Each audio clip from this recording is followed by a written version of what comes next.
Ireland has some great place names.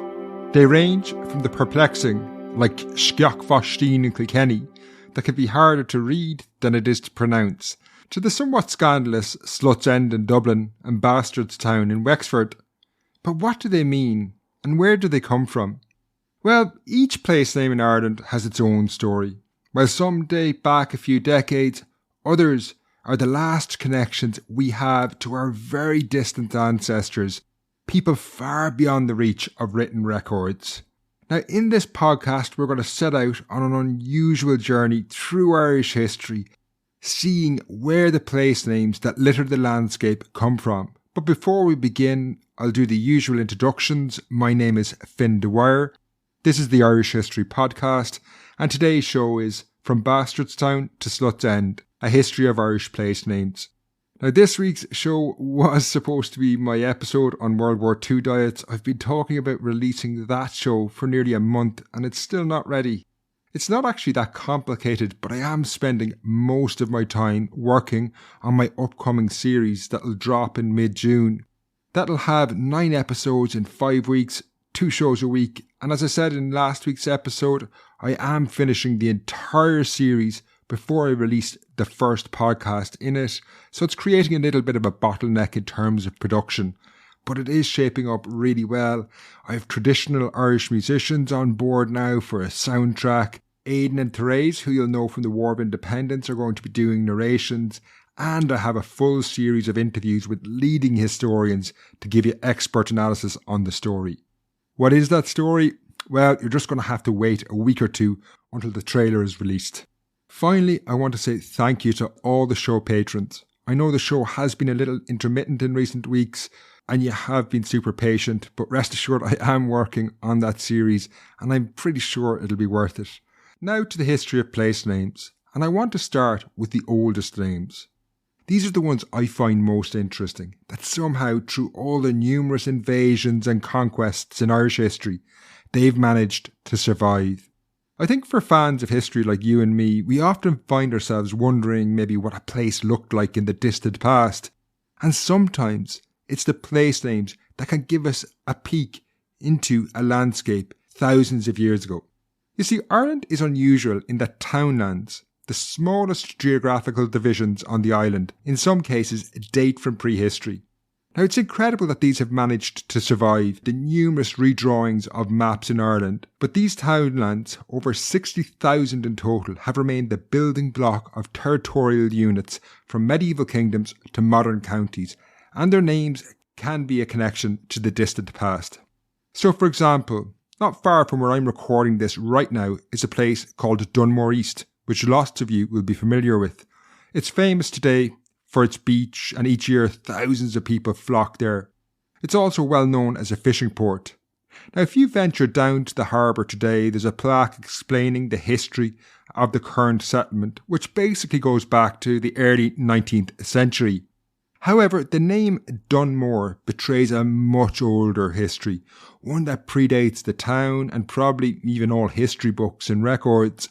Indeed, nothing at all survives in the landscape from this original settlement. But its name, comprised of 2 words, Dun and More, indicates that in the early medieval period, if not before, there was a large fort in the area. And we know this was probably located away from where the town is today. While nothing might remain of that fort in the 21st century, it's pretty remarkable that maybe 2,000 years after these people lived, the name they gave the locality, Dunmore, is still used by people today. That's not a bad achievement. You'd wonder, will people remember anything we do in 2,000 years' time? Now, many of the townlands that I mentioned there also record what the landscape looked like way back before humans would have transformed it. So in the episode on the history of trees, I did mention that place names that contain the word quill, sometimes pronounced cull or even kill, indicate that there was once a forest in that locality. Dysart is another word that gives us an insight into what our local landscapes might have looked like thousands of years ago. The word dysart comes from an Irish word meaning wilderness of one kind or another, and refers to a time probably when the entire island wasn't under the plough, so you would have had areas that were a wilderness. Now, while many townlands date well back into the early medieval period, each generation or society since then that has dominated Ireland has left a mark through place names. For example, the place name Louth is named after a pagan god, the Lugh. However, the arrival of Christianity from around the 5th century onwards left a much stronger imprint on the landscape. Places like Kilkenny, close to Dunmore East, where we started off the show, is a good example of this.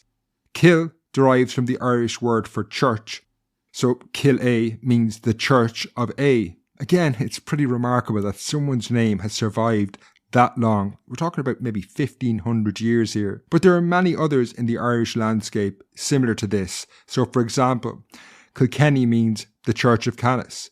And even though the Normans built the major buildings in the town, without ever setting foot in the place, the name Kilkenny indicates a much older history, given we know St. Canis died around the year 600.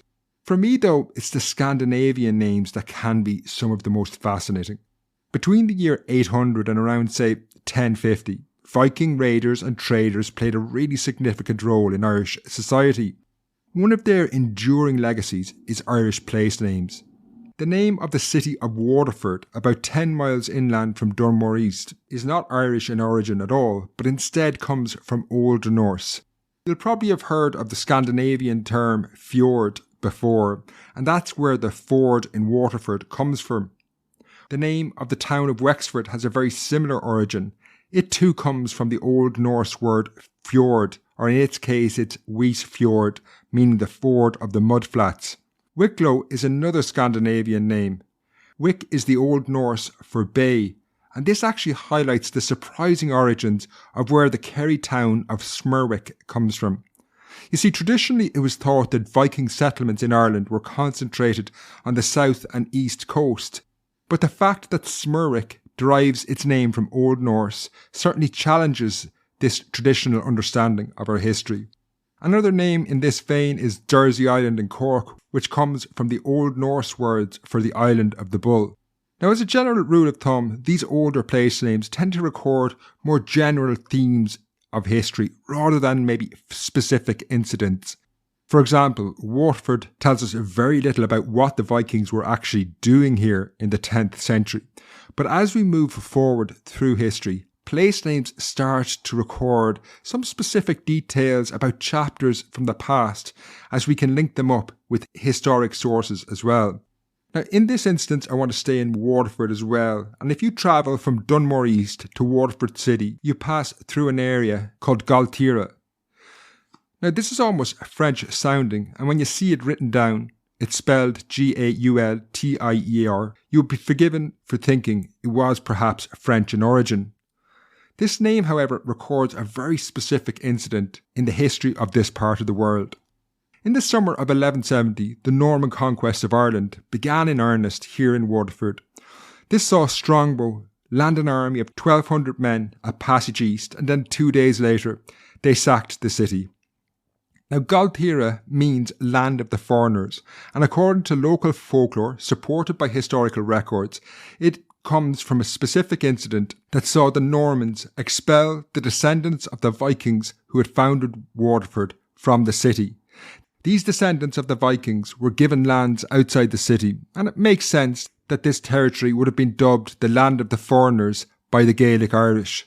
There are a few places in Ireland with similar names but slightly different histories. Fingal to the north of Dublin means more or less the same thing, the territory of the foreigners.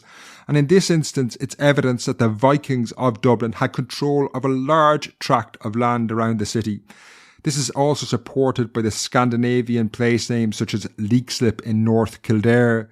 These place names again challenged some traditional ideas that Viking Dublin was just a city-state with little territory around it. Now, the story of place names becomes more complicated as we move through the centuries towards the present day. The Norman invasion witnessed a huge transfer of land from the traditional Gaelic Irish families to the Norman invaders, and they started to rename the landscape. Some of these were very generic and could really have originated at any point in the last 8 centuries. So, for example, there are several places called Newcastle. They're not named after Newcastle in England, but rather a Norman lacking imagination called his Newcastle. Others, though, are more interesting and flesh out the picture of what Norman Ireland looked like. For example, there are numerous Flemings towns named after Flemish settlers who moved to Ireland after the invasion. The most famous of their number was, of course, the Kittler family in Kilkenny and Alice Kittler, who was at the centre of the famous witchcraft trial of 1324. Lombardstown in Cork, again, is a similar place name, recording the presence of settlers from Lombardy in Italy. I always thought that Tootenhill outside Dublin might have a similar origin, deriving from some Germanic connection, but this one is actually the anglicised Ballion Teutonig, meaning the burnt hill. It was in the late Middle Ages, around this period that I'm talking about now, that I mentioned at the top of the show comes into play. While the Normans have been called a lot worse than bastards over the last 8 or so centuries, it appears that this Wexford place name takes its name from a very unfortunately named Norman family. The bastards, probably pronounced bastard, or at least that's what they tell you. Now, one of the most unusual names along this line, dates from a slightly different period though, is Bilbo in Kilkenny. There's actually another town of the same name in County Limerick, and they're apparently named after the Basque capital, Bilbao, and given both communities where they're located have strong mining traditions, coal in Kilkenny and copper in Limerick, it may represent the presence of Basque miners who came to work in the local mines. Now, I'm starting to drift a bit off our journey through Irish history here, so I'm going to get back on track with the Normans. It was during the late Middle Ages that we see some of the first place names that were named after prominent settlers emerge in Ireland. So there's several Butlers towns, presumably named after the Butler family who arrived around 1200. Costello in Mayo is named after the Costellos, another Norman family. Now, the overall spread of Norman names, actually Costello is a bad example here, so forget that one, but the overall spread of Norman names in Ireland tends to usually reflect the spread of Norman settlers on the island, so they're most prevalent in the east and then less so in the west. But as we did see with Smurrick earlier on, sometimes a place name can throw up something we might not expect in history. While Norman aristocrats were in the habit of naming places after themselves, many street names in Irish cities also date from this period and can reveal fascinating aspects of history. While it might sound counterintuitive to us today, traders in the Middle Ages in the same line of business tended to congregate in the same streets. Therefore, from the street names in these cities today, we can get a sense of what they would have looked like 500, 600, 700 years ago and what their original history was. So, for example, in Dublin, while Cook Street no longer has cooks, Fishamble Street no longer has fishmongers, and Wine Tavern Street doesn't even have a single pub, we get a sense of what they must have looked like in the medieval period from their names. There are other streets and place names that are named after the trades that were at one time or another plied along them. Some, but not all, love lanes referred to places where sex workers, for example, could be found. Unsurprisingly, these are often located near military barracks. I've heard it said that the North Dublin townland Slutsend, yes, that is a place. You want to be careful though if you're going to Google it. But anyway, I have heard that has a similar origin to the Love Lanes, that it was a place where sex workers plied their trade. But that said, I came across a 1920 history of Dublin, and this argued that it's actually a corruption of the term slough end. If anyone has a definitive answer on this, get in touch and let me know. A few centuries after the Norman invasion, another huge change in Irish place names took place in the early modern period. Now, when historians talk about the early modern period, we're generally referring to the plantations of the late 16th and 17th centuries, when large amounts of new settlers arrived in Ireland. Here I'm talking about the Elizabethans, maybe through to the Cromwellians and afterwards. They, like every generation before them, left their mark on Irish society. In some cases, the colonisers obliterated the memory of the people they were dispossessing and reforged the landscape and its names in their own image. So, for example, the town of Virginia in County Cavan, like the US state of the same name, was named after Queen Elizabeth I, known as the Virgin Queen. Indeed, even before Elizabeth, her sister, Queen Mary, and her husband Philip got in on the action, They were the reigning monarchs during the Laois Offaly plantation and had towns named in their honour, Maryborough and Philipstown. I'm going to come back to them later in the show. In a similar fashion, we can find the Cromwellian settlers who arrived in Ireland in the 1650s renaming the landscape of West Tipperary. Cully Castle near Newport, for example, originally named after the Irish word quill for tree or forest, was changed to Castle Waller after the Waller family who had been granted lands in the locality. A few years later, Port Arlington was named after the Arlington family. However, we also get examples where some of the old names are modified. Derry, for example, became Londonderry, although this is a name that remains contested right up to the present day. Indeed, you can tell a lot about someone's understanding and perspective on Irish politics and politics in the north of Ireland by their use of the name Derry or Londonderry. By the 19th century, many Irish place names that we recognise in the landscape today had come into existence. However, they're still constantly changing. Given each wave of Irish history left their mark on the island's place names, the revolutionary generation were going to be no different. In the late 19th and early 20th century, we see a raft of new names, or in some cases old names, come back in. This reflected the growing power of Irish nationalists who wanted Irish towns and cities to have Irish names. Perhaps the most famous example of this was the renaming of the ports of Queenstown and Kingstown outside Cork and Dublin respectively. Both ports were renamed. Queenstown was changed to Cove, Kingstown to Dunleary after their older Irish names. In 1899, Parsonstown in Offaly, named after the Earls of Ross, the Parsons family, was changed to Burr. In County Laois and Offaly, Maryborough and Philipstown, which we heard about earlier in the show, were renamed Portlaoise and Dangan. While many towns changed their name, hundreds, if not thousands of streets and landmarks were also renamed before and after independence, reflecting what was a new era in Irish politics. Sackville Street became O'Connell Street. Kingsbridge Station in Dublin was renamed Heuston Station after the 1916 leader Sean Heuston. Indeed, several Irish train stations were renamed after Republican leaders. MacDonagh Station in Kilkenny or Kent Station in Tralee are good examples. Catholicism has also had an influence on modern place names in Ireland, unsurprisingly. Here I'm thinking of Father Matthew, the 19th century priest who led a campaign for abstinence who pops up in many Irish towns. Yet, still, many of the older imperial place names do survive in Ireland today. Victoria Road in Cork, for example, is named after Queen Victoria. More obscure figures probably have a better chance of survival in place names, given people are often less aware of who they are. An example of this is Hewsbury Street in Dublin, presumably named after Baron Hewsbury, the Lord Lieutenant of Ireland during the first 2 years of the famine, who is today a pretty obscure figure. Indeed, older imperial names are actually more common than perhaps more controversial Irish figures who you might think would feature more prominently. Places named after the two leading Republican figures from the War of Independence, Michael Collins and Eamon de Valera, are not near Dublin city centre.